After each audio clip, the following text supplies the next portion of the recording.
So in this video, I'll be showing you how to give a makeover to a toy Viking sword. I bought this one for $1.50. Here it is next to a baby for a bit of a size comparison. I think what drew me to this sword in particular was the design of the handguard and the pommel, which were actually pretty good for a cheap toy sword, and they're actually pretty accurate to what the design of the swords kind of look like in that era. One bad thing about the sword was the wibbly wobbly noodle blade, which obviously is going to need replacing. This blade isn't even strong enough to kill the mannequin that lives in my garden.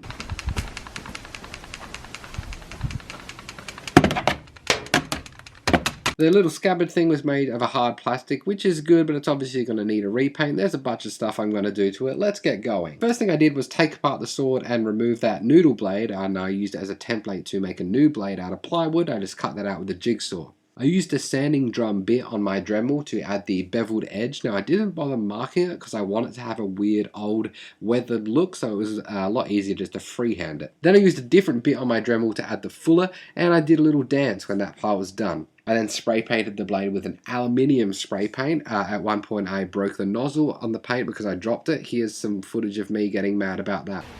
Oh no, ow, frickin' hell, frickin' flippity frick. Next I started dry brushing on some different shades of brown onto that sheath, little scabbard.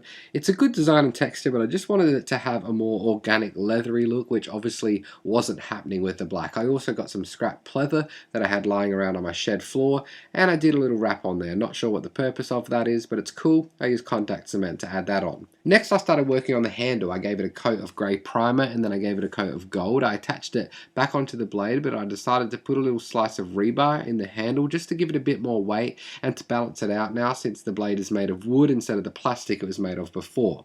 Now the handle didn't fit together that well. That wasn't my problem, it was like that when I got it, so I decided to try a method of gap filling using super glue and bicarbonate of soda, and god damn it, it worked so well. It is so hard though. Like, I was using grinding and sanding bits on my Dremel to smooth it out, and it was blunting them. So yeah, that's one method you could try. I taped off the blade and gave the handle some more gold to cover up that super glue bicarb cement stuff that I made, and then I went inside my house to have a little nap while it was drying. I used some of the aluminium spray paint to dry brush on some detail to the etchings in the handle. Nothing too precise because I'll do weathering too later, but I just wanted to break up the gold and add some layering. Now it's time for a quick word from our sponsors, the tree gods. Do you pray to the tree gods to please the trees? Pray to the tree gods today. Anyway, the handle had this twine carving thing on it originally, so I decided to try and replicate that with some actual twine. I basically just wrapped it around the handle using super glue to hold it in place, and then I burned off the loose threads with a lighter, which is very fun. Then it was time to dirty the whole thing up. I got some black acrylic paint and I added it to the whole thing, getting into all the little nooks and crannies and then kind of wiping it off and splotching it on where I think it made sense to have it. This is really easy and it kind of gives the whole piece a grimy look. It helps to bring all the pieces together. Now I did do this to every part of the sword, but I'm not going to film that because it's boring. Also at this point I decided I want some more detail on the little sheath thing, so I cut a strip of craft foam, I attached it to the top and I painted it gold. I just thought that having the same gold on the sheath and the sword will kind of make it look like they belonged together a bit. And then it was done, and I filmed some pretty shots of it being done.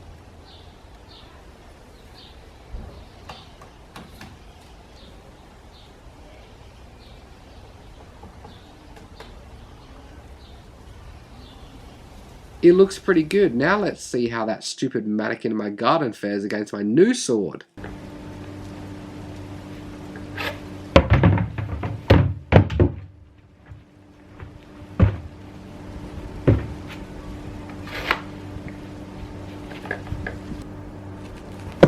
And so then it was time to sell this sword. Now I gotta be honest, the end of this video, I did plan on it being kind of a joke. I know the title is how to make money selling swords, but the joke was gonna be that you can't really make that much money. But I put this sword on Facebook Marketplace for $10 and about 3.5 million people tried to buy it from me. I sold it very quickly and I had other people asking me to make more, offering me like 20 bucks to make them similar things. I had another sword lying on my shed, so I painted that one up too, immediately sold that. One guy said he'd pay for more Viking swords because he's building a Viking bar in his house. Another lady wants me to make a bunch of shields for her kid's birthday party.